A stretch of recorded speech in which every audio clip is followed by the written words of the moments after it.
Hola, buen día, buenas tardes, depende de donde estén, y bienvenidos a este primer webinario del año que realizamos junto a Manage Engine. Una vez más, en lo personal, agradezco a la empresa por confiar en mí en brindar este tipo de webinarios gratuitos que venimos dando en conjunto hace aproximadamente 3 años. Y por supuesto le doy la bienvenida a todos ustedes. Tenemos muchísima gente hoy que por suerte se ha sumado para hablar de las novedades de la ISO 27000, de la 27002 en realidad, y también de algunos otros puntos que consideramos importantes y que de alguna u otra manera están relacionadas más allá, están relacionadas con la seguridad más allá de que la organización decida en un momento determinado certificar la ISO 27000 o no. Lo que vamos a hablar durante esta hora, que vamos a tratar siempre de ser muy puntuales, es primero sobre algunos cambios que han ido sufriendo en el último tiempo la ISO 27002 relacionada a las buenas prácticas de seguridad de la información, y en última instancia, después de los últimos 15 minutos, uno de mis compañeros de Manage Engine va a brindar una demo relacionada a dos controles específicos de la ISO 27000. Uno relacionado a todo lo que tiene que ver con continuidad operativa y el otro relacionado con la parte de control de accesos. Así que, sin más, vamos a ir avanzando.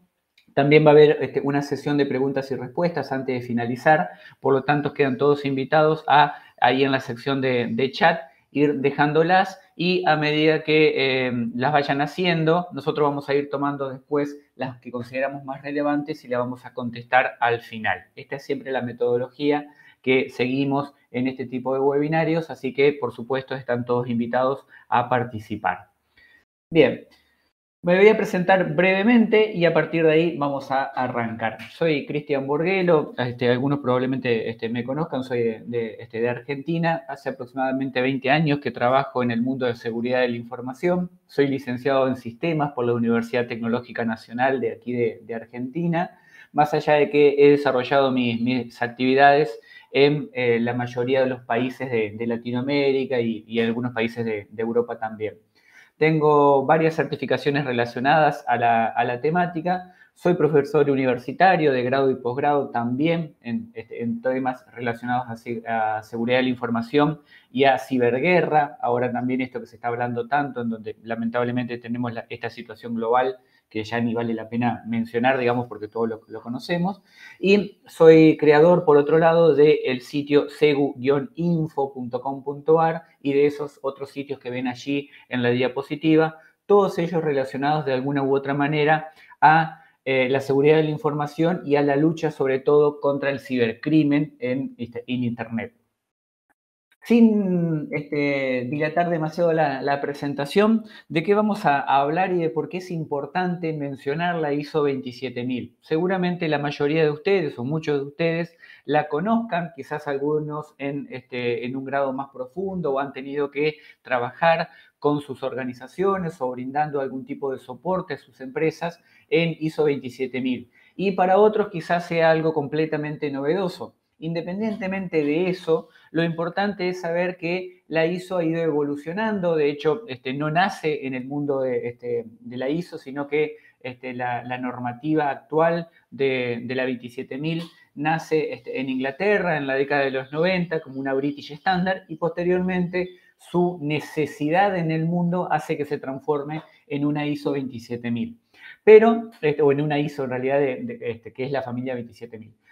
Pero al margen de eso también es importante conocer de por qué tenemos que respetar estándares internacionales relacionados a seguridad. Este estudio que publica todos los años IBM junto al Instituto Ponemon es el último relacionado a las brechas de seguridad que fueron analizadas el año pasado.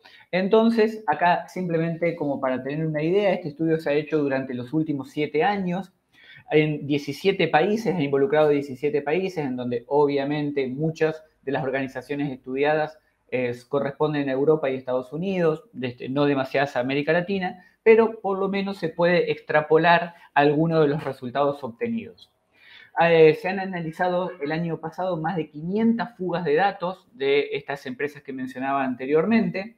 en 17 industrias, de distintas industrias en el mundo, y el costo promedio de una fuga de información, o sea, de una brecha de datos o cuando una empresa pierde información, es de 4 millones de dólares. Uno podrá decir, bueno, evidentemente con estos números estamos hablando de empresas de primer nivel.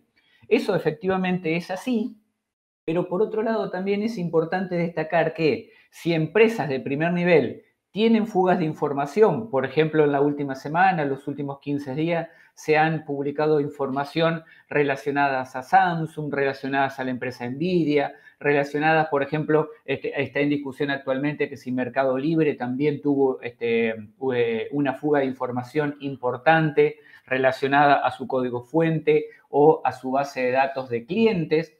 La empresa Vodafone, que también presta servicios aquí en Latinoamérica. Entonces, evidentemente, si las empresas de primer nivel tienen fuga de información y los delincuentes se la arreglan de alguna manera para afectarlas, más allá de la ganancia que obtienen ellos también, obviamente las empresas de menor porte o que podemos considerar pymes incluso, evidentemente también tienen problemas de seguridad de la información. Probablemente no van a perder 4 millones de dólares, pero más allá del número, seguramente va a ser un número importante para el tamaño de esa empresa.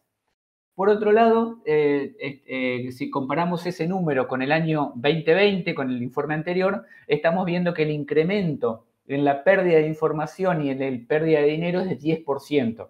Y por otro lado, uno de los grandes problemas que hoy están enfrentando las organizaciones, que continuamente nuestros clientes nos preguntan, es el ransomware. Actualmente hay más de 30 grupos activos de ransomware. Esto va subiendo o bajando, pero la realidad es que los grupos activos hoy por hoy son al menos 30 y cada uno de ellos tiene un tipo de industria objetivo. Hay algunos que incluso están orientados pura y exclusivamente, por ejemplo, a estados nacionales o a organismos gubernamentales. Hay otros que están orientados a la medicina y así sucesivamente.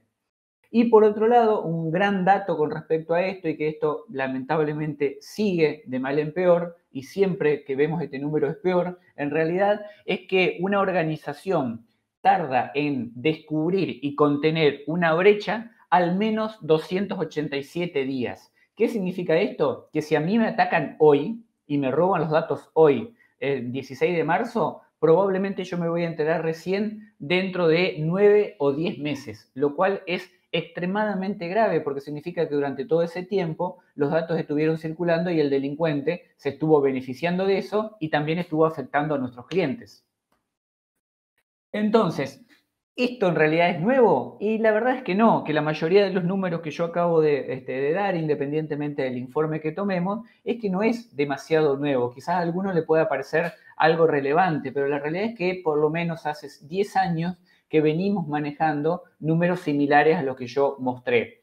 Y obviamente las normativas internacionales se van adecuando a eso. Yo hoy voy a hablar de la ISO, pero seguramente muchos de ustedes deben conocer, que después las voy a mencionar también, normativas como pueden ser los estándares de NIS. Obviamente vamos a hablar del Reglamento Europeo de Protección de Datos Personales, que también, más allá de que dije europeo, está empezando a tener mucha relevancia en Latinoamérica. El primer país que compatibilizó de alguna forma el reglamento europeo con su legislación nacional ha sido Brasil a partir del año pasado. Argentina está trabajando en algo similar, México está trabajando en algo similar, Chile está trabajando en algo similar también. Por lo tanto, evidentemente, todo lo que hoy mencionemos aplica a cualquiera de los países y a cualquiera de las industrias de las que estemos hablando. ¿Qué es lo importante que podemos mencionar respecto a los cambios de la ISO? La ISO 27002 es anterior o la que está activa, se podría decir hasta el momento, es la vigente, es la año 2013.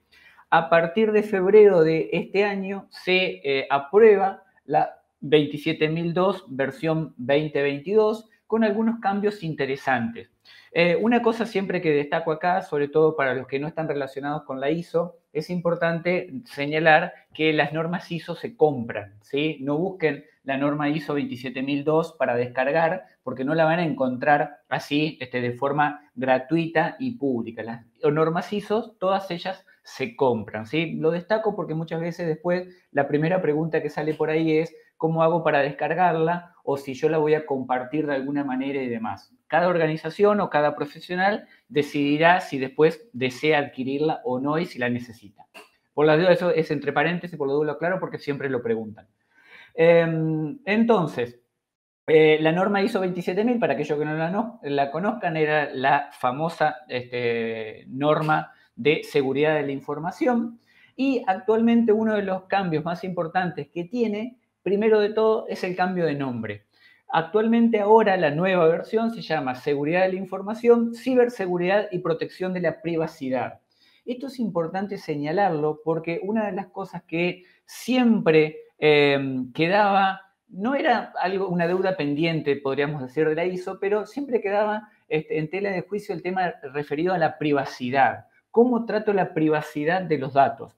Y actualmente uno de los fundamentos más importantes que teníamos referido a esto es efectivamente el Reglamento General de Protección de Datos Personales, que nosotros podíamos compatibilizar con la norma ISO, podemos compatibilizar con las NIST, etc. Pero ahora es importante porque realmente le pusieron, más allá del cambio de nombre, vamos a ver que hay algunos controles particulares que están directamente relacionados a proteger la privacidad de los usuarios y la privacidad de nuestros clientes. Algo que es sumamente importante porque estamos hablando de datos personales, estamos hablando de identificación de una persona. Por ejemplo, antes mencionaba el caso de Mercado Libre. Una de las cosas, y esto lo aclaro porque Mercado Libre oficialmente lo reconoció, digamos, una de las cosas que aparentemente se robó de adentro de Mercado Libre es parte de ciertos datos personales de algunos clientes, ¿sí? De usuarios normales de Mercado Libre.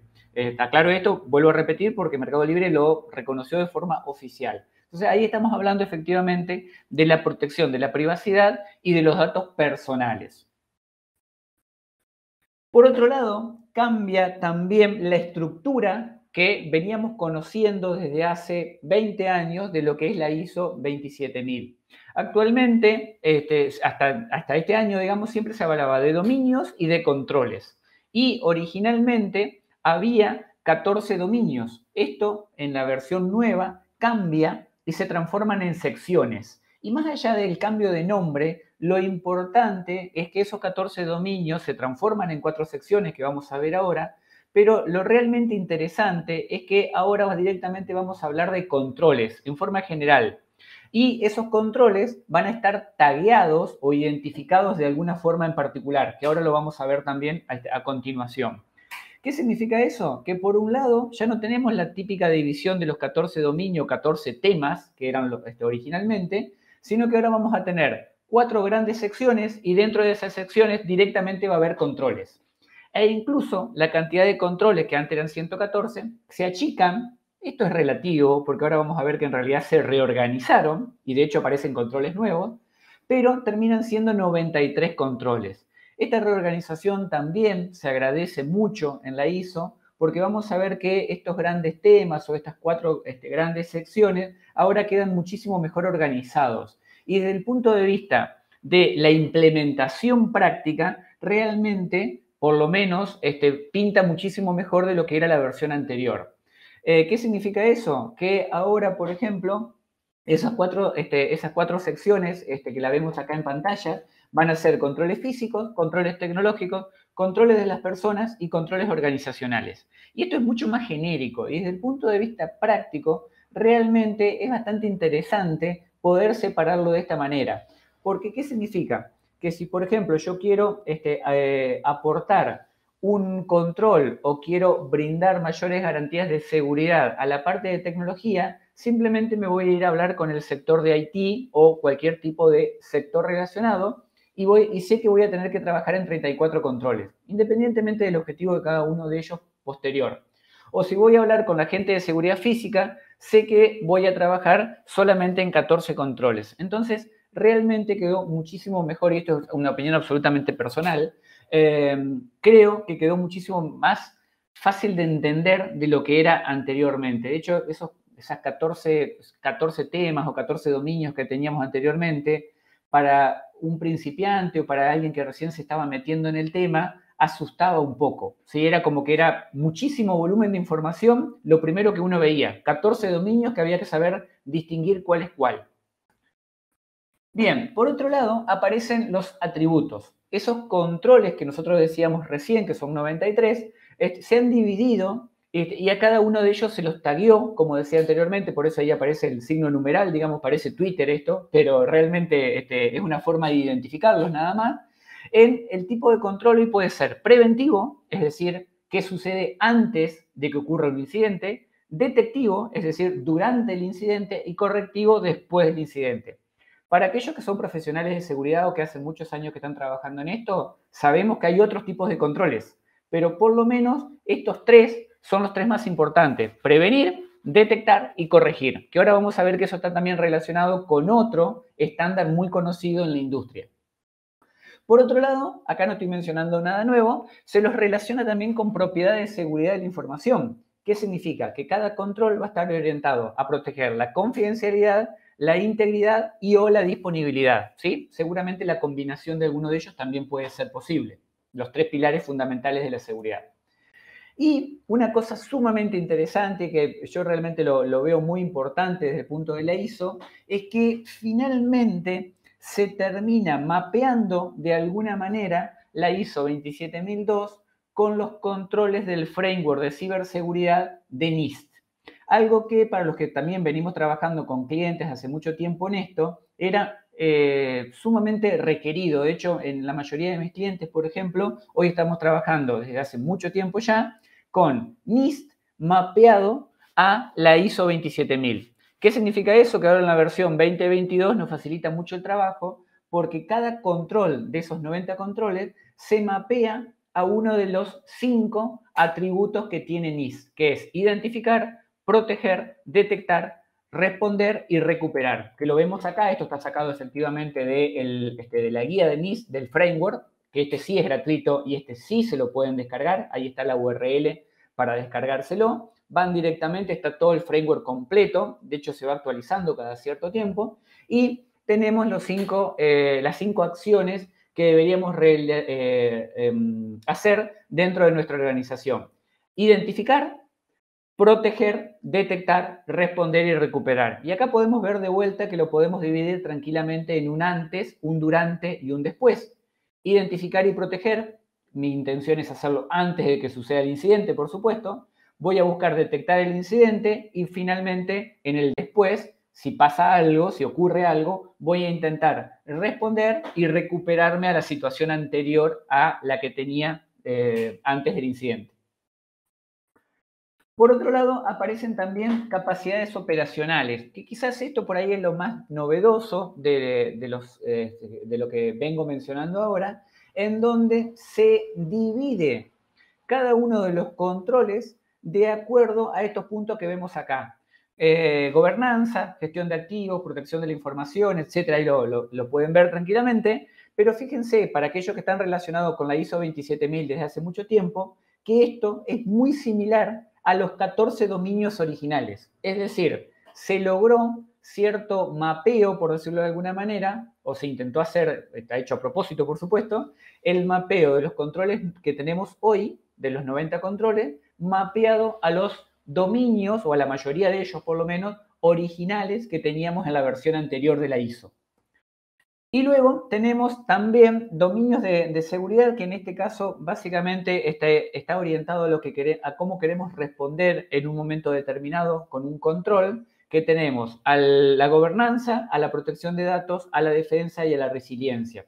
Una palabra que a mí siempre me causa mucha gracia, la palabra resiliencia, yo siempre le he asociado a que es un término que solemos mencionar a veces y no tenemos mucha idea de lo que estamos hablando. De hecho, en Argentina, en la última semana, esto es un chiste interno muy argentino, se puso de moda la palabra resiliencia por un proyecto de ley que salió, nada que ver con seguridad informática, por las dudas, claro, con un proyecto de ley de resiliencia humana. Por eso digo que siempre es una palabra que genera bastante controversia.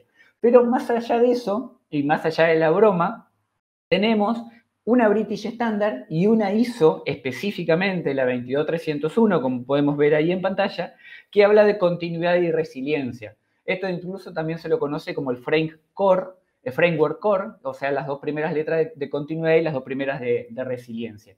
¿Qué significa? Que una organización va a ser resiliente o va a resistir los ataques o va a seguir siendo operativa y va a poder asegurar su continuidad de negocio siempre y cuando pueda adaptarse de forma ágil y trate de robustecer sus controles. Y esto es siempre lo que hemos buscado con todas las normas históricas, tratar de tener implementados la mayor cantidad de controles posible para que la organización pueda resistir a los ataques. ¿Qué sucede? Uno podría decir, listo, perfecto, yo me saco una foto hoy de cuál es mi situación, implemento los controles y con eso me quedo tranquilo. Eso sería un enfoque bastante retrógrado, por mencionarlo de alguna manera, de la seguridad de la información. ¿Por qué? Porque, por supuesto, los ataques evolucionan, la tecnología evoluciona, cada vez es más competitiva también, cada vez tenemos más gente con la que tenemos que competir y cada vez los cambios son más rápidos y no es menor lo que mencionábamos al principio. La cantidad de ataques y la cantidad de delincuentes crece exponencialmente cada año y la pandemia lo único que hizo fue acelerar eso también, porque los delincuentes estaban en su casa y, por supuesto, incrementaron la cantidad de ataques relacionados a la tecnología. Así como nosotros nos fuimos a nuestra casa, por decirlo de alguna manera, a trabajar de forma remota, los delincuentes hicieron lo mismo.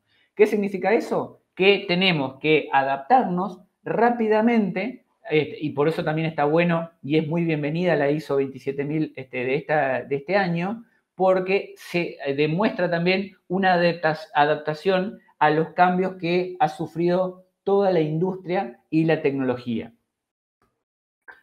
Por otro lado, relacionado también con resiliencia, podemos hablar de la estrategia de ciberseguridad de la Unión Europea, que se basa en tres pilares. Justamente, el primer pilar habla específicamente de resiliencia, de soberanía tecnológica y de liderazgo.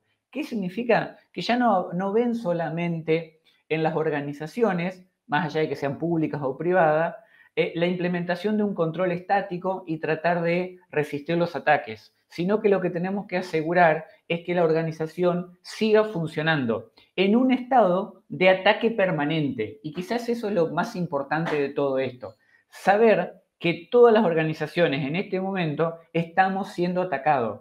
Pensar que no me va a tocar a mí o que no me van a atacar, realmente hoy, en el año 2022, es un pensamiento muy, pero muy inocente.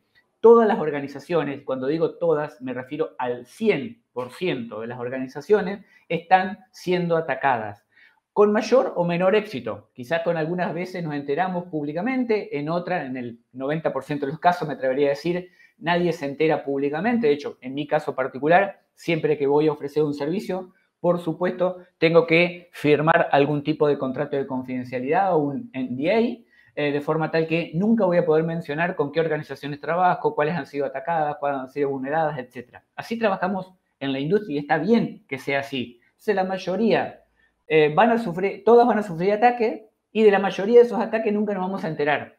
Pero lo importante es tener mapeado mentalmente que todos estamos siendo atacados. Vuelvo a repetir, es ideal que el ataque no tenga éxito, significa que nuestros controles están funcionando, pero eso no significa que tarde o temprano el delincuente le encuentre la vuelta y tenga éxito. Entonces, haciendo referencia ahora al reglamento europeo, para aquellos que no lo conozcan, seguramente muchos de ustedes lo deben conocer, es el reglamento europeo de protección de datos personales, es una normativa que en principio afecta a la Unión Europea a todas aquellas empresas que traten datos de ciudadanos europeos. Pero fíjese una cosa, estoy diciendo empresas que traten datos de ciudadanos europeos y ahora hagan un pensamiento de las empresas de ustedes. Seguramente muchos de los que me están escuchando hoy trabajan en organizaciones que tratan con ciudadanos europeos. ¿Eso qué significa? Que el reglamento les se aplica. ¿Sí? Después podemos hablar de qué parte sí, qué parte no, porque el reglamento es muy extenso, realmente los invito a leerlo, también está disponible en internet públicamente para descargarlo, por supuesto, Los invito a leerlo. Pero lo importante es que si ustedes operan con datos de ciudadanos europeos y ni hablar, por supuesto, si operan en territorio europeo, le aplica el Reglamento de Protección de Datos Personales europeo, ¿sí? Y una de las principales cosas que trata este reglamento es justamente los datos personales. Y se considera dato personal a toda información que de alguna forma ayuda a identificar a una persona. Por ejemplo, podemos ver ahí cualquier tipo de dato relacionado a su identidad física, fisiológica, genética, psíquica, económica, cultural, etc. Si yo recolecto un dato que me ayude directa o indirectamente a identificar a una persona, eso es un dato personal y por lo tanto me aplica el reglamento. ¿Sí? Nosotros, por supuesto, tenemos empresas trabajando aquí en América Latina en donde están alcanzados por el reglamento y también un párrafo aparte se lo lleva, como dije anteriormente, Brasil, en donde directamente mapeó su legislación de datos personales al reglamento. Hablando mal y pronto, lo copió. De hecho, muchos de los países de Latinoamérica hoy están haciendo lo mismo. Otra cosa importante también que menciona el reglamento es la privacidad desde el diseño, algo que ahora vamos a ver que la ISO también trae a colación. Y también menciona a lo que es el responsable del tratamiento de datos personales. ¿Qué significa? Que dentro de nuestra organización tenemos que tener lo que se llama CDO, un Chief Data Officer, un oficial, un gerente, un director, llámenle como quieran, que está directamente relacionado a la protección de los datos personales y es quien va a responder ante la legislación que acabo de mencionar. Entonces, lo que busca la privacidad desde el diseño es que los datos personales sean tratados por defecto con seguridad. Es decir, no es, yo ayer lo mencionaba también en un tweet, no es algo ya deseable o que estaría bueno tener, sino que es una obligación, es un must, como decimos por ahí los que hemos trabajado en auditoría, es un must, lo debo hacer. Y esto tiene que ser por defecto, no es porque alguien lo pide o porque pasó, como pasó en algunos casos últimamente con algunas empresas de Latinoamérica, que hubo una fuga de datos personales y después la empresa recién empezó a aplicar algún tipo de protección. ¿Pero por qué? Porque ya se habían curado de espanto, como decimos en Argentina, el que ve el que se quema con leche ve una vaca y llora, también es un dicho muy común aquí en Argentina. ¿Qué significa? Que los habían atacado con éxito, que los datos se habían fugado efectivamente, que se los habían robado, entonces la empresa decide tomar algún tipo de acción. Exactamente contrario a lo que se debe hacer. Los datos tienen que estar protegidos por defecto. Eso es lo que nos dice la privacidad desde el diseño. Y siempre me gusta hacer un poco jugar con estas palabras. ¿De qué estamos hablando? ¿Del data lake? Que esto es algo que también menciona el reglamento, o sea, el lago de datos donde están todos nuestros datos de nuestros clientes, o estamos hablando de un data leak, es decir, la fuga de información. O peor, estamos hablando de un data lake, o sea, del lago de datos, que no está protegido por defecto y que facilita un data lake. Un data leak, perdón, un data leak. Entonces, esto hay que pensarlo muy bien. Cuando estemos diseñando sistemas, aplicaciones y estemos trabajando con nuestros clientes, pensemos que tenemos que proteger esos datos personales. Para que nuestro data lake no se transforme en un data leak. Volviendo entonces a los controles de la nueva ISO, pongo nuevos en realidad porque no son del todo nuevos. Van a ver que la mayoría de ellos, de los que están acá, probablemente ustedes lo conozcan en mayor o menor medida. Hay algunos que sí, el nombre puede hacer referencia a que son nuevos. Y de los 93 controles que yo mencionaba anteriormente, 35 quedaron sin cambios, son exactamente iguales. Aparecen 11 controles nuevos, entre comillas, que son los que vemos ahí en pantalla. 23 controles han sido renombrados y otros 57 controles fueron reagrupados. ¿Sí? Si todo está bien y la matemática no falla, deberían ser 93 controles en total. 35 más 11 más 23 más 24. Y de los controles nuevos podemos ver que hay algunos que efectivamente no son del todo nuevos, yo los voy a ir marcando. Por ejemplo, la parte de continuidad de negocio, por supuesto, ya estaba anteriormente. La parte de gestión de configuración también estaba. La parte de seguridad en los endpoints de los usuarios también estaba. Es como que se reescribió el control en realidad.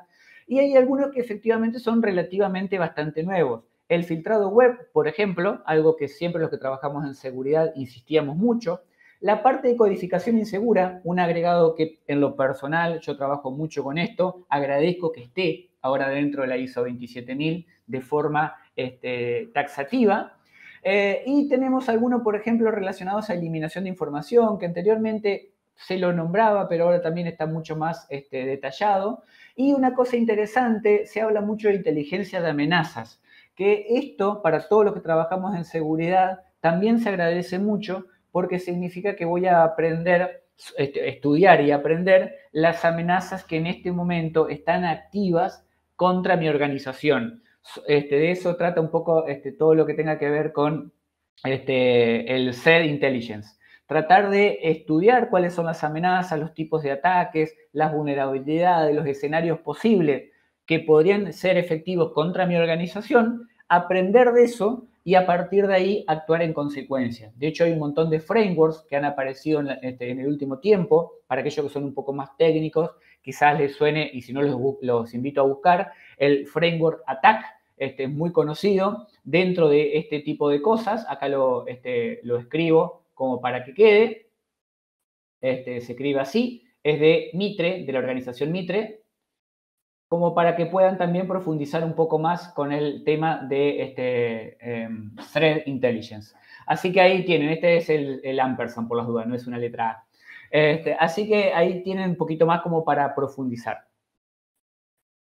Y acá tenemos también el tema de los controles de mapeo, que esto es un anexo específico de la ISO 27000 ahora. El anexo B habla de los controles de la versión 2013 versus la versión 2022, en donde se los puede mapear. Acá tenemos los controles originales, por ejemplo, acá tenemos el punto 5, punto 1, punto 1 de la ISO versión 2013, y ahora directamente es el 5.1 de la versión nueva. Como pueden ver, también se simplifica un poco la numeración y demás, lo que facilita un poco más la lectura de la norma. Y después tenemos, por ejemplo, los que son específicamente los identificados como controles nuevos en cada uno de ellos. Bien, y una de las cosas importantes que tenemos que mencionar, acá podemos ver, por ejemplo, todo lo que tenga que ver con Access Control, el punto 9. De hecho, como decía uno de mis compañeros, ahora después va a hablar específicamente en la demo práctica sobre este control. Tenemos que hablar de control de acceso y todo lo que tenga que ver con Identity Management, ¿sí? Entonces, una de las cosas que está cambiando radicalmente en el último tiempo también es la confianza que yo voy a tener con mis empleados, ¿sí? Y acá es donde, esto lo hemos hablado, de hecho, en otros webinarios también, aparece lo que se conoce como Zero Trust, ¿sí? Algo que se viene muy fuerte dentro de las organizaciones, en donde la idea es pensar lo que yo decía antes, que la organización está siendo atacada e incluso ir un poquito más allá.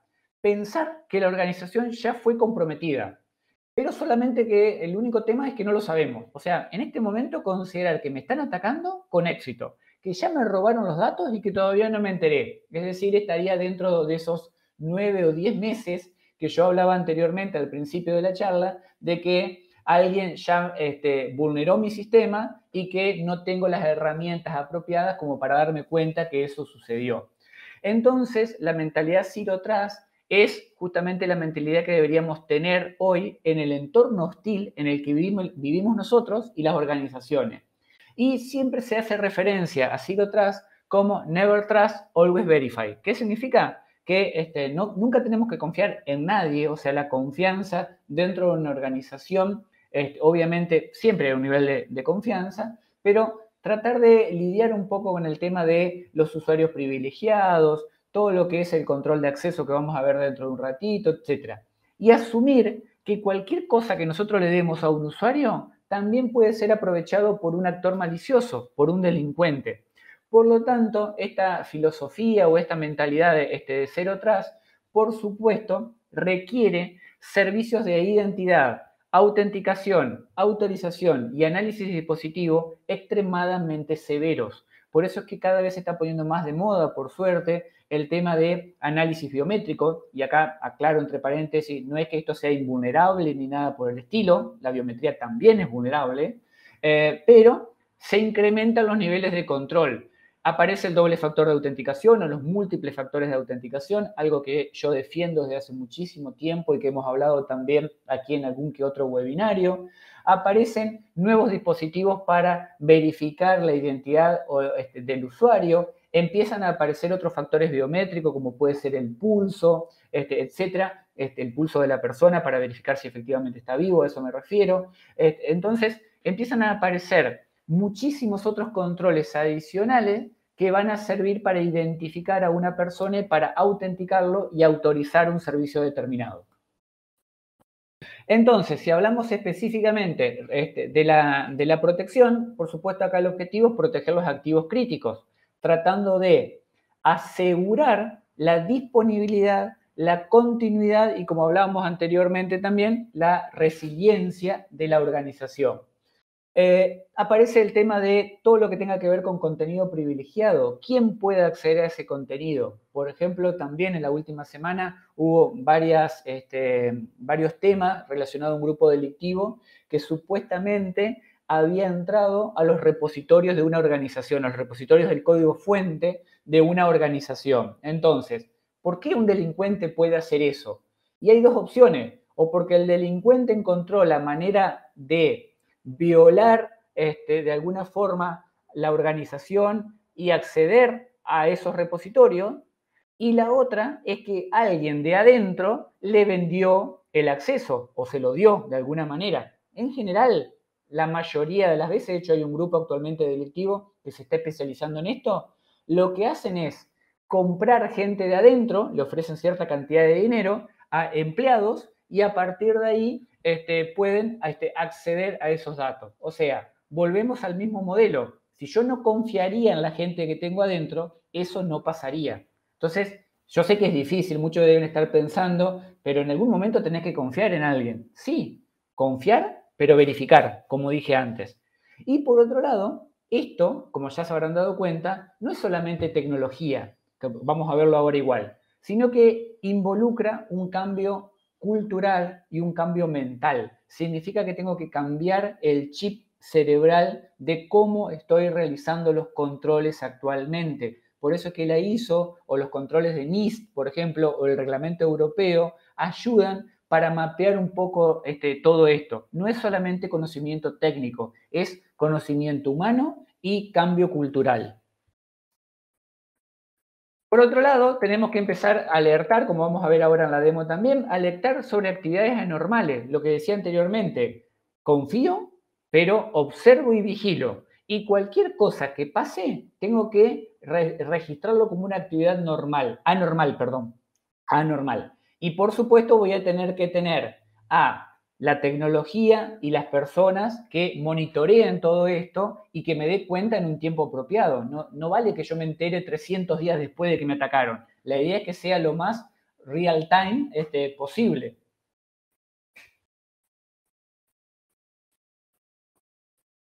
Y aparecen algunos otros términos como la parte de enmascaramiento, tokenización o algo que no es nuevo, por supuesto, el cifrado de datos. Pero quizás por ahí el enmascaramiento y la tokenización es algo relativamente más novedoso, quizás muchos de ustedes no lo hayan visto, y la idea es tratar de que cualquier tipo de dato que pueda identificar a una persona, volvemos al tema de los datos personales, tengan que estar enmascarados de alguna forma y tokenizados. Es decir, el viejo tema de identifico a un usuario, por ejemplo, con el número de documento, ¿sí? Entonces, Cristian Borguelo es el número de documento 35 millones.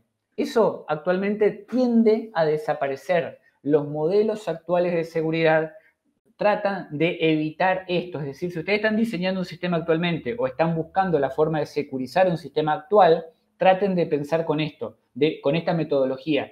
Los datos ya no tienen que identificar a una persona. No vale decir que Cristian Borguelo es el documento 35 millones. Vale decir que es una serie de caracteres pseudo aleatoria, generalmente es una cadena de 20, 30, 40, 50 caracteres, que enmascara el dato, de forma tal que por más que yo obtenga esa serie de caracteres, no pueda ser traceable con la persona y el usuario que esté identificando en ese momento. Esto es sumamente importante. De hecho, el reglamento europeo y obviamente la norma ISO también lo trae a colación. De hecho, aparece la palabra tokenización, así en inglés. Tokenization, en realidad, porque tokenización sería la mala traducción al español.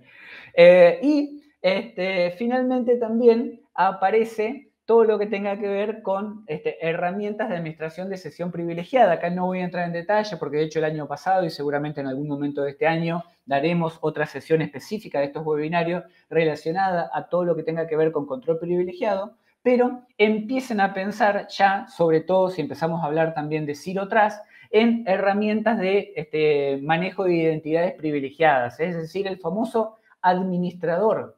Ese administrador debería desaparecer. No existe el concepto ya en lo que es seguridad de la información moderna del administrador que tiene acceso a todo, a las bases de datos, al control del código fuente, a registrar usuarios, a dar de baja usuarios y demás. Ese control hoy se puede detallar a un nivel tal, pero tal, que directamente desaparece el administrador como concepto general de una persona que tiene acceso a todo.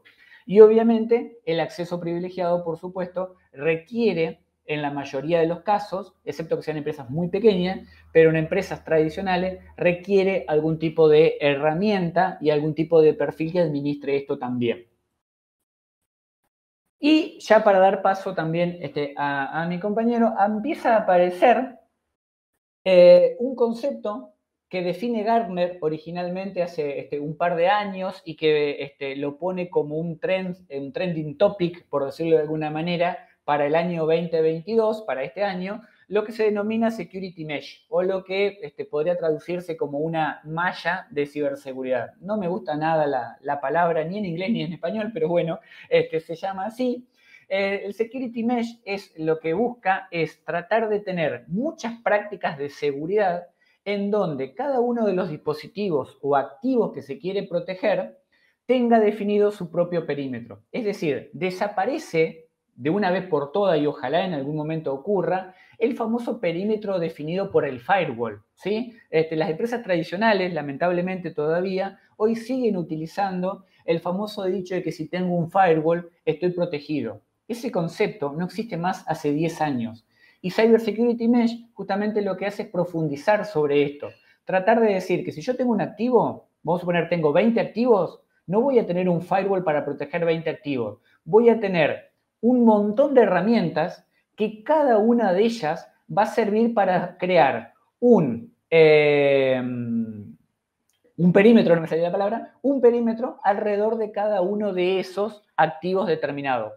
El ejemplo trivial sería, si tengo 20 activos, voy a tener 20 perímetros definidos por muchísimas herramientas. Este mapa de herramientas está sacado justamente del informe de Gartner, que lo pueden leer, está disponible, en donde vemos un montón de siglas, como siempre sucede en tecnología y como siempre sucede en seguridad. No voy a hablar cada una de ellas, obviamente, pero seguramente muchas de ustedes ya les debe sonar. MFA, yo ya lo mencioné, empiezan a ponerse de moda los CASB, los de EDR también se empiezan a poner de moda, herramientas de WAF, IDS, todo lo que tenga que ver con Data Loss Prevention y así sucesivamente. Cada uno de los activos que yo voy a tener dentro de la organización, voy a tener que involucrar uno o más de estas herramientas para tratar de protegerlos. Y de esa manera voy a poder definir el perímetro alrededor de ese activo. Entonces, como conclusiones y antes de ir a la demo práctica, por supuesto las normativas internacionales como pueden ser ISO, NIS o la legislación en el caso el reglamento europeo que acabo de mencionar, están empezando a considerar cada vez más y por suerte los nuevos riesgos que van apareciendo, que son el reflejo de lo que está pasando en la realidad, es decir, lo que pasa a las organizaciones hoy. Los datos, por supuesto, son activos y tienen el mismo ciclo de vida que cualquier otro activo. Así como yo tengo que proteger un servidor que no se me prenda fuego, tengo que proteger la base de datos que está dentro de ese servidor, porque ese es mi activo real. Ahí están mis datos y ahí está mi core de negocio. Por otro lado, no es ninguna novedad que las organizaciones, y también empecé la charla de esa manera, pierden millones de dólares por año o de la moneda que ustedes elijan por falta de previsión, protección y automatización. Es nuestra responsabilidad, trabajando en seguridad de la información, hacer que esos millones, aprovecharlos mejor, aprovechémoslo para nosotros, para protegernos y para agregar controles y seguridad y proteger los datos de nuestros clientes. No hagamos que esos millones se vayan en realidad al bolsillo de los delincuentes. Por otro lado, es fundamental reducir los tiempos entre un incidente, la detección del mismo y la respuesta. No puede ser que hace por lo menos 5, 7, 8 años que estamos hablando que a una organización la atacan hoy y pasan 9, 10 meses para que la organización se entere. Es fundamental que empecemos a trabajar en los controles y por eso la ISO está perfecto que se actualice con esto, con los controles que tenemos hoy en la ISO, que tenemos en MI, que tenemos en PCI en el caso que apliquen, etcétera, para reducir esos tiempos. Porque si no nos enteramos que nos están atacando, mucho menos vamos a tomar los controles que deberíamos haber tomado antes de eso. Y finalmente, tenemos que de una vez empezar a pensar la seguridad como todo, como algo que protege a toda la organización y a cada uno de los activos de la organización. El perímetro, como dije anteriormente, y las balas de plata no existen. ¿Esto qué significa? Muchas veces me preguntan, cuando estoy dando este tipo de charlas, ¿y qué antivirus instalo? ¿O qué firewall me conviene poner? ¿O qué tipo de dispositivo compro?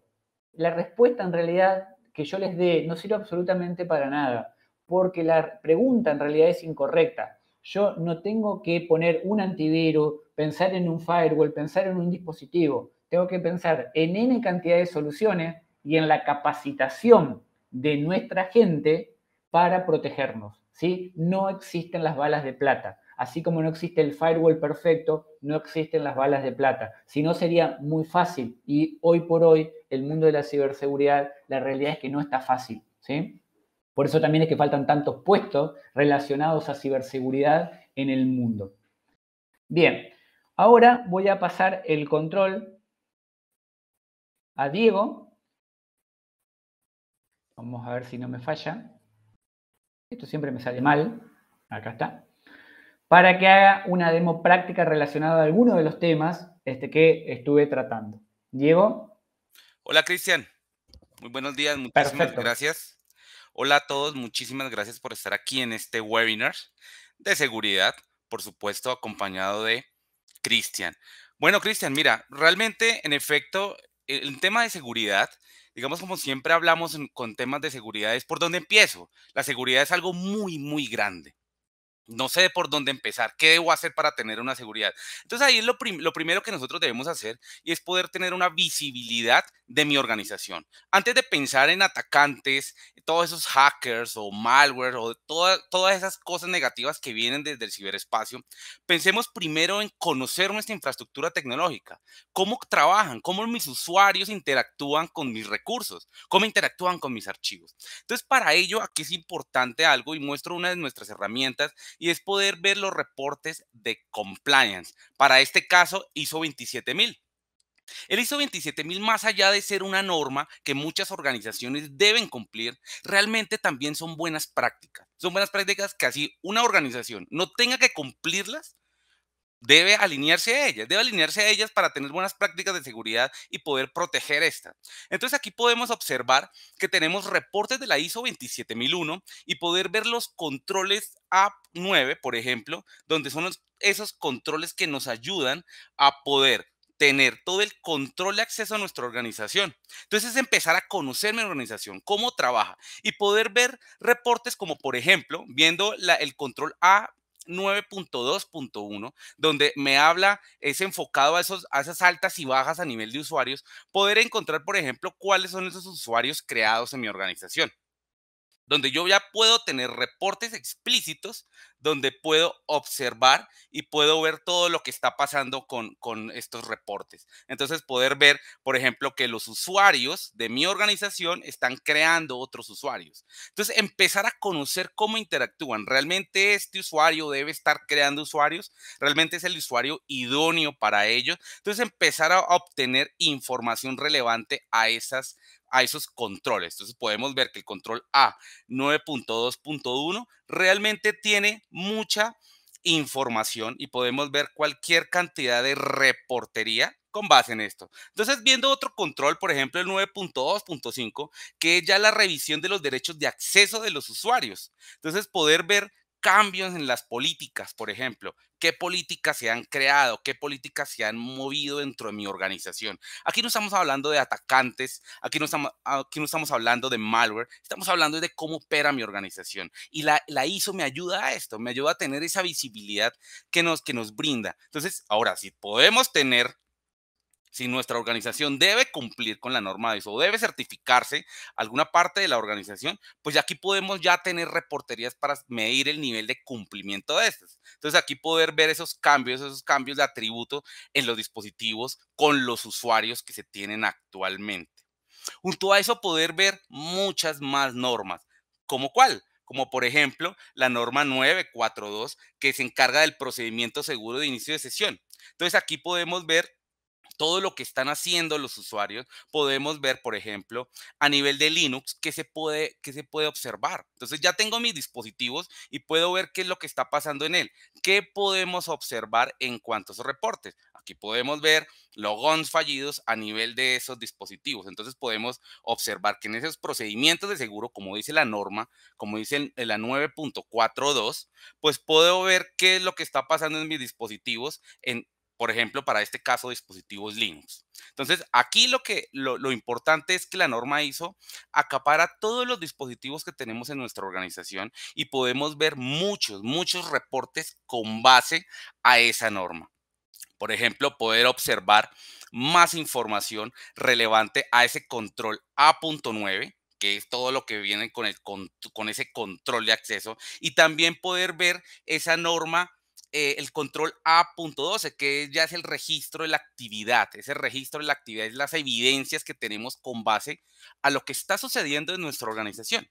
Entonces, si viene un auditor auditarnos, valga la redundancia, pues podemos ya tener reportería y podemos decir, mira, aquí tenemos el control A12.4.1, que es el registro de eventos, es poder tener todos los eventos ya listados, poder ver qué es lo que está pasando dentro de mi organización, poder observar, por ejemplo, en ese control 12.4.1, poder ver todos los cambios a nivel de auditorías de políticas, poder ver todos esos cambios que se han realizado y poder tener toda la evidencia de esto. Entonces, es almacenar evidencia y por supuesto una solución de estas almacena absolutamente toda la evidencia de todos los movimientos que hagan mis usuarios con mis recursos. Poder ver, por ejemplo, la 1242, qué significa, a lo que se refiere, y aquí lo importante es poder conocer esto, y es ese registro de actividades del administrador y del operador. ¿Qué está haciendo los usuarios administradores? Por ejemplo, poder ver cuáles son esos software instalados dentro de mi organización. Algo tan básico como poder observar esto. Entonces, es empezar a conocer mi infraestructura, empezar a ver con base desde la perspectiva de la norma ISO 27000 que me ayuda a proteger mi información. Poder ver todos esos software instalados en los dispositivos instalados, poder tener esa visibilidad, si realmente esos software deben ser instalados o no dentro de mi organización. Ahora, junto a eso, poder observar no solamente a nivel de movimientos hacia el logón de dispositivos, sino también, por ejemplo, poder observar dentro de la norma 12.4.2, poder ver, por ejemplo, los archivos creados en mis dispositivos, poder observar y poder revisar qué archivos han sido creados, modificados en todos mis archivos, por ejemplo, como archivos eliminados. Poder ver los archivos eliminados y el usuario que los hizo. Esto me ayuda con la norma. Un auditor puede tomar estos reportes por ejemplo, poderlos exportar, bien sea en un PDF, bien sea en CSV, donde yo voy a tomar esto y presentarlo. Toma su reporte al auditor de seguridad. Entonces ahí a poder ver nuestro reporte. Aquí lo estamos exportando automáticamente para poder ver qué es lo que tiene, qué es la información que contiene y poder ver que son archivos eliminados desde todos estos dispositivos, porque él acapara todos los dispositivos que yo tengo en mi infraestructura, y poder encontrar la reportería que necesito para cumplir la norma ISO. Entonces ahí es importante poder observar esto y poder tener esa reportería a nivel de ISO. Ahora, pasándonos a otro campo, de otra herramienta ya a nivel de control de acceso. El control de acceso a mi organización, donde yo puedo obtener también reportería con base a mis compliance, al compliance, en este caso, en nuestro protagonista, el ISO 27001, donde yo puedo ver a nivel de los controles 9.1, 9.2, 9.3 y 9.4, que como sabemos, el anexo A.9 es el control de acceso. Entonces, poder ver, por ejemplo, el 9.3, que son las responsabilidades de los usuarios. Eso me dice la norma. Entonces, poder tener un reporte donde me dice que es la responsabilidad de los usuarios, me da una descripción de lo que significa esa norma. Bien sea, no necesitamos aprendernos toda la norma en detalle, sino aquí la herramienta nos está mostrando qué es lo que es. Son responsabilidades de usuarios donde me dice si estoy cumpliendo o no. Entonces aquí me dice algo de autenticación, como de doble factor de autenticación, y aquí estoy diciendo, aquí la herramienta me está diciendo que no. No la tengo. En este momento no tengo, es decir, que no estoy cumpliendo. Entonces, eso es importante, poder saber, no solamente conocer la norma, sino saber si la estoy cumpliendo o no, poder ver más reportes en cuanto a los controles. Por ejemplo, el control 9.4, poder ver todo lo concerniente a los inicios seguros y demás, donde podemos ver el control de acceso, donde no tengo habilitado el múltiple factor de autenticación, es decir, que no estoy cumpliendo con este 9.4.1, donde me muestra los dispositivos a los cuales yo tengo agregados o los que se están revisando esta norma, y poder ver, por ejemplo, los logons seguros al 9.4.2. Entonces aquí me está mostrando que en efecto se conectan por SSH, que es mucho más seguro que Telnet, y me está mostrando los dispositivos. Es decir, que aquí la herramienta me muestra con base a si estoy cumpliendo o no con esta norma. Entonces, ahí es importante poder saber eso, no solamente tener reportería, sino saber si estoy cumpliendo con la norma o no. Entonces, ahí es donde las herramientas de Manage Engine nos pueden ayudar. ¿Con qué nos pueden ayudar? Entonces, en resumen, Manage Engine nos puede ayudar con el cumplimiento de la norma ISO 27001, con el control A.9, el control de acceso, y el control A.12, que es el registro de las actividades de la supervisión. Es decir, la evidencia de todas estas eventos que suceden en nuestra organización. Y bien, Cristian, no sé si podemos pasar a la serie de preguntas. Así es. Si quieres, Andrés, si tienes las preguntas ahí, las vamos haciendo. Por acá estoy. Muchísimas gracias, Cristian, y muchísimas gracias, Diego. Hay muchísimas preguntas. Vamos a arrancar con algunas de ellas que son muy importantes. Una de ellas, la primera que dicen, bueno, estamos en Latinoamérica. ¿Cuándo estiman que esta versión de ISO 27002 estará disponible en español? No sé si, Cristian, tienes alguna novedad al respecto. Bien, muy buena pregunta. Obviamente intenté obtener ese dato antes de empezar el webinario. Por ahora no hay una fecha definitiva ni de AENOR, que es sería como el ISO de España, por decirlo de alguna manera, o IRAM aquí en Argentina. Cada país tiene su propio organismo. Por ahora no hay una fecha fehaciente. Generalmente, por experiencias anteriores, se suelen tomar de 3 a 6 meses por lo menos para que haya una traducción confiable de la misma. La recomendación es ir al organismo nacional de cada país e ir verificándolo. Si no, por ahora está en inglés. Perfecto. Otra muy importante también dice, ¿cómo queda la 27001 con la 27002 en cuanto a los dominios respecto a trazabilidad de dichos dominios o si cambian también los controles? Una pregunta muy interesante. Ujú, exactamente. Obviamente la ISO 27000 está completamente mapeada a la 27002, es decir, si cambia una, cambia la otra. Una cosa importante a destacar, y que ahí también veo otras preguntas que quizás hay un poquito de confusión, y yo no lo expliqué por un tema de tiempo simplemente, es que la norma 27000 tiene la 27001, que es la certificable, o sea, la que va a certificar una organización y por la que tiene que pagar esa certificación, y obviamente vienen auditores a la organización a ver el grado de cumplimiento, y la 27002, que es todas las buenas prácticas que nosotros vamos a implementar en nuestra organización. Pero una cosa no implica la otra. ¿Qué significa? Que yo puedo seguir las buenas prácticas de la 27002 y no necesariamente certificar. Y por otro lado, en el caso que desee certificar en algún momento, no necesito cumplir los 90 controles o los 114 originales de la ISO 27002. La organización elige cuál cumplir en un momento determinado. Entonces, eso es sumamente importante. La 27001 está completamente mapeada a la 27002. La 27001 es certificable, la 27002 son buenas prácticas que la organización elige seguir en un momento determinado.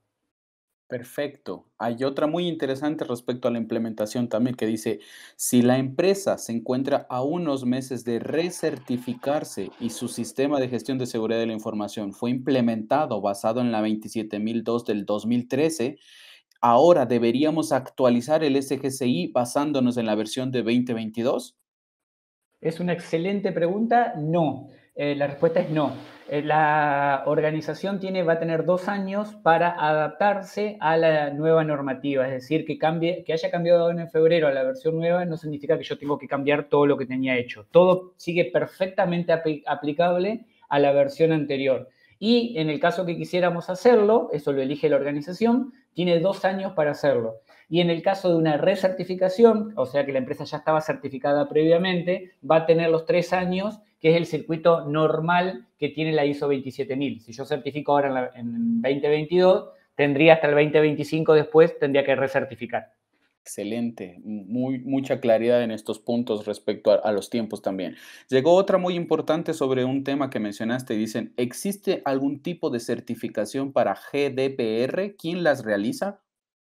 Bien, la GDPR no es una certificación, la ISO 27000 sí es certificable, la 27001 en realidad es certificable, como dije recién, pero el reglamento europeo tiene el mismo nivel que una ley. Por lo tanto, no es que yo la tengo que certificar, la tengo que cumplir, que no es lo mismo. No es lo mismo si yo tengo la ley, por ejemplo, en el caso de Argentina, que tenemos la ley 25326, que es protección de datos personales, yo no elijo si lo hago o no, o si la quiero certificar o no. No se certifica, ni tampoco lo elijo. Lo tengo que cumplir porque es una ley. Con el reglamento europeo pasa exactamente lo mismo, con la ley brasileña ahora, por ejemplo, que también se adaptó. Es como ley, la tengo que cumplir. Yo no elijo si lo quiero hacer o no. Excelente. Tenemos una más por acá que te la menciono. Dice, ¿es probable que en el futuro unifiquen 27001, 27701, que es respecto a la privacidad, o 2732 de ciberseguridad y que hagan una sola? Sí. Bien, es una excelente pregunta, no tengo la respuesta lamentablemente. Yo creo que en alguno de los foros internacionales y demás se estuvo discutiendo en el último tiempo. Esto es una opinión absolutamente personal y que no está alineado con ISO, nada por el estilo. Yo creo que en algún momento va a haber algún tipo de lineamiento o mapeo y quizás alguna de las tres que mencionan en la pregunta deje de estar activa, pero también puede pasar que directamente se actualicen las otras, se alineen con la 27002 nueva y siguen estando activas. Por eso va a depender mucho de cómo el comité de ISO o los comités de ISO en realidad que deciden esto, decidan hacerlo. Hoy por hoy no tengo una respuesta. Perfecto. Veamos un par para Diego Montenegro que vemos por acá. Dice, los reportes de cumplimiento que mostraron, ¿hay que pagarlos aparte o vienen incluidos en las herramientas que presentaron? Mira, Andrés, realmente los reportes que vienen acá y el dashboard que estamos viendo acá, enfocado en ISO 27001, realmente ya viene embebido en la herramienta. No hay que licenciar esto. Ninguna herramienta de Manage Engine debe licenciar aparte las normativas, todas las reporterías a nivel de compliance. Todo viene ya embebido en la herramienta. Es decir, ya viene dentro del paquete básico. Ok, y hay una más que dice, respecto a ese control A9 que mostraron, ¿puedo tener mapeado todo el perfil de accesos de cada usuario en la herramienta?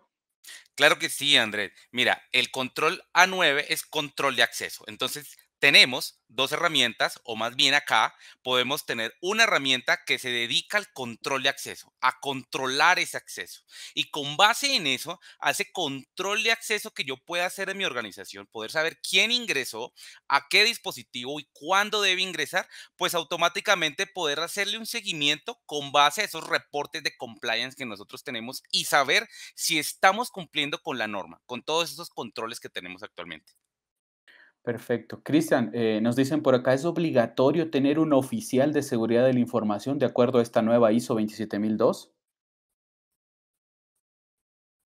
No, no es obligatorio, es muy deseable, yo lo recomiendo porque es una forma de tener un seguimiento interno por parte de la organización de cada uno de los temas.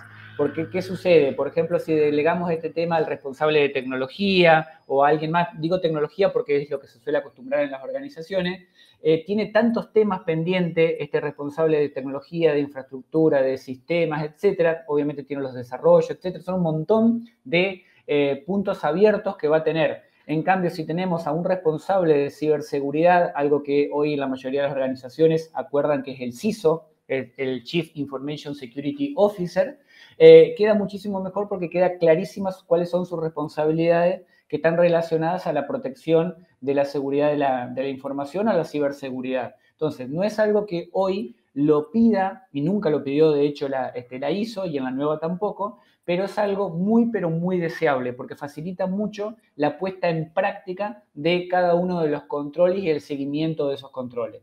Cosa distinta pasa con el DPO del reglamento europeo. Ese sí es obligatorio porque lo pide la ley, como dije anteriormente. Excelente. Tenemos un par más para ir cerrando ya que nos pasamos un par de minutos. Una dice, ¿cuál debería ser el perfil profesional de un CDO? Asumo que habla de un Chief Data Officer. Si debería ser este enfoque técnico, jurídico, un DBA o qué otro tipo de perfil, Cristian.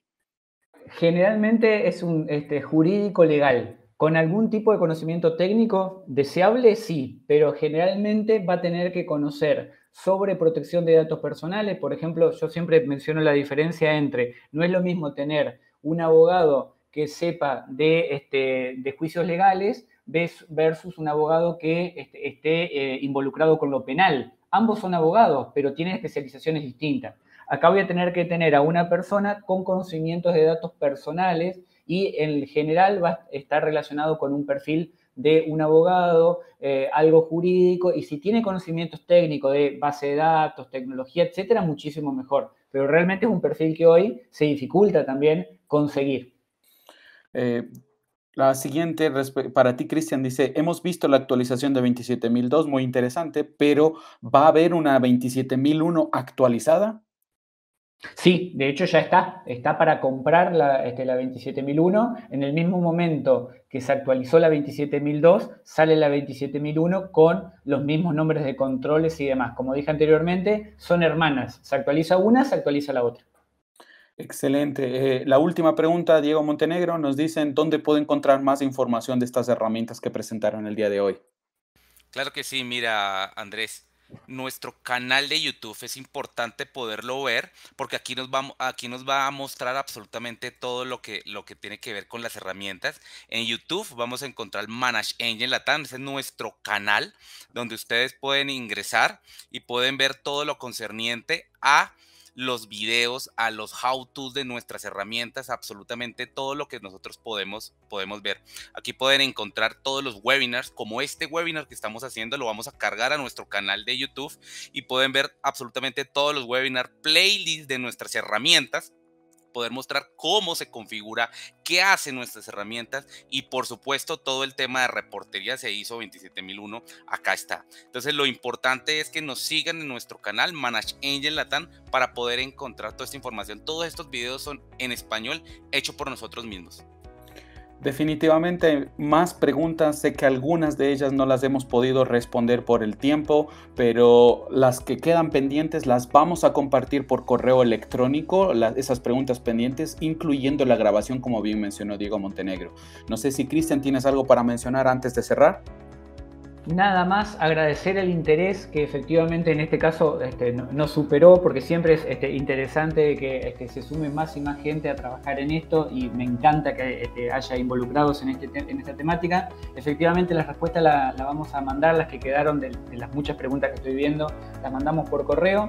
De mi lado, agradecerles infinitamente a todos los que se sumaron, agradecerle nuevamente a Manage Engine por confiar en mí para brindar este tipo de webinarios. Y muchísimas gracias, y seguramente nos estaremos viendo en un mes con otro webinario relacionado a la temática de seguridad, por supuesto. Muchísimas gracias a todos. Excelente, Cristian. Muchas gracias, y muchas gracias, Diego. Nos veremos en la próxima. Muchas gracias, Cristian. Hasta luego a todos.